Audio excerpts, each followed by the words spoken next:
Flack math! Give me some math and I'll give you some flack. Flack math! All right, let's do it. So here's lesson 11.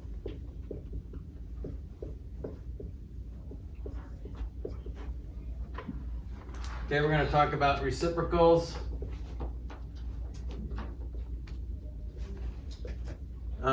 The fancy way to say reciprocals are multiplicative inverse. That sounds very official, so when you say it, you have to say multiplicative inverse. Okay? You want to try it? No.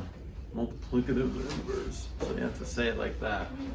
Okay? Because that's how smart people say it. Multiplicative inverse. So inverse really just means opposite. So if you think about opposite multiplicatively, that's a fun word to say, multiplicatively. I don't think it's a word, but it's so fun to say. Then that's really turning multiplication into division, right? So when you do that, you copied out flop. So that's the inverse, that's the opposite. Wait, so like it's also, like if you think that there's universe and uni, it means one. And then there's inverse, which means opposite. So in. Yeah. That's awesome. Okay, so reciprocals are multiplicative inverse. When I say the opposite, when I use the word opposite, if I say opposite of 2/3, remember opposite just means, if I just say opposite, we assuming we're talking about the sign. So the opposite of 2/3 or the additive inverse of 2/3 is negative 2/3, but the multiplicative inverse of 2/3 is 3/2. Okay, so there's two kinds of inverses, and some people would say there's two kinds of opposites. So if you're talking about opposite positive or negative, or opposite multiplicatively, well, it'll state that. So this will be this question. A question like this will be on probably your next test. When I say the additive inverse of 3, what's the additive inverse of 3? Negative 3, that's right. So if I say the multiplicative inverse of 3, what's that? 1/3, that's right. Okay. So, and here's the deal. Like if I'm talking about the negative of negative 3, well, the additive inverse of negative 3 is positive 3, right? But what's the multiplicative inverse of negative 3?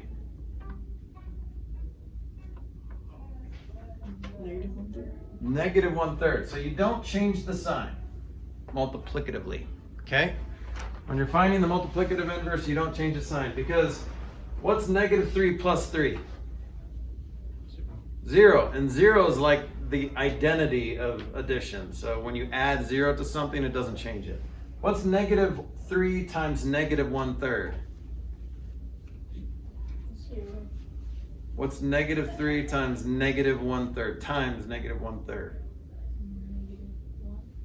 Positive 1. And 1 is the multiplicative identity. 1 is what you multiply by something to not change it. Okay? So, see why that has to be negative? Because the inverse is what you do to something to change it into its identity, or the identity property. So negative 3 plus 3 equals 0. Whoa. Negative 3 times negative 1/3 is positive 1. That's good. All right, so back to this.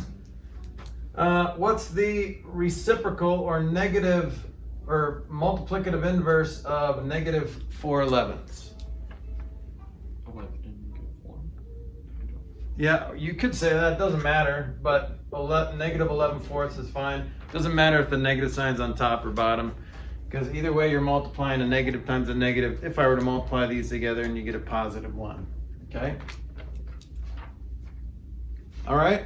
And then the tricky ones are when you have like a whole number. Well, a whole number can always be written over 1, so when you flip it, it's just 1 over that number. So that'll work. So there is a number that doesn't have a reciprocal.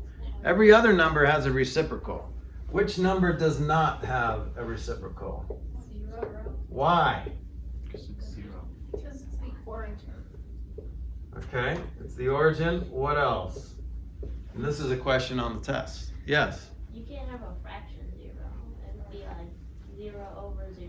You can't have 1 over 0. Right. So because remember you can write any whole number over 1, right? So this would become 1 over 0, and that's what we don't like, right? This is undefined. So that's why 0 doesn't have a reciprocal, because when you try to flip it, it breaks. Okay? All right. How you feeling about that? Does that make sense? Multiplicative inverse, you guys know how to flip a fraction. Okay? You know how to flip a whole number, because a whole number can all just be written over 1 and then flip it. All right. Tell me as fast as you can what this is.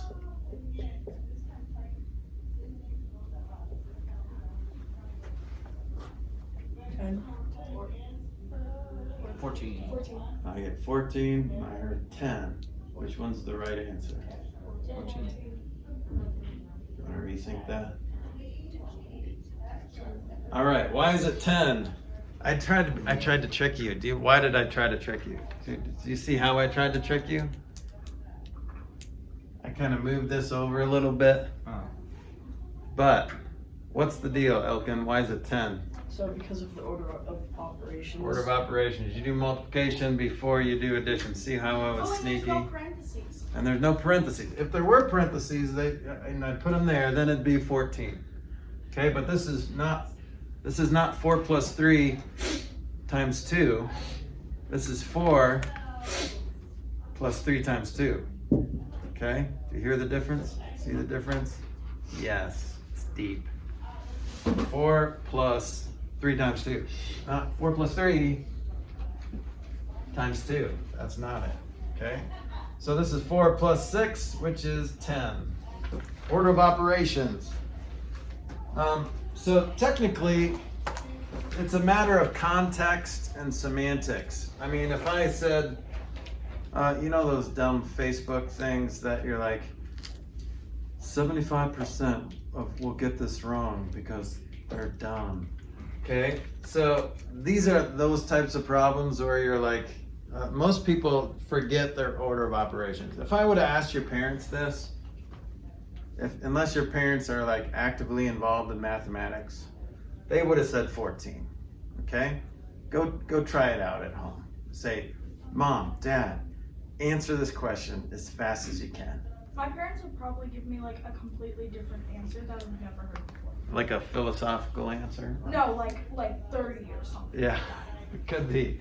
So they're out of practice. Most of your parents are out of practice with this kind of stuff. Now they do order of operations, but in math that actually applies to your life. Most of this math in this class won't ever apply to your life, but we're okay with that. Unless you become Right? like My parents just some suck at scientist math. or something. It's Yeah.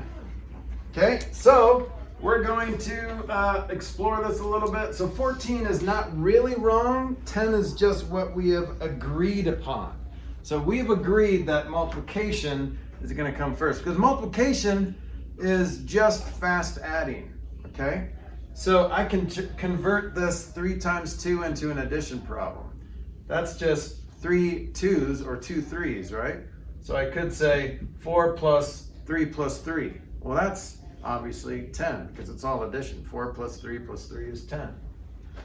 All right, so we multiply before adding. So you're going to get problems like this. You did a bunch of these in pre-algebra.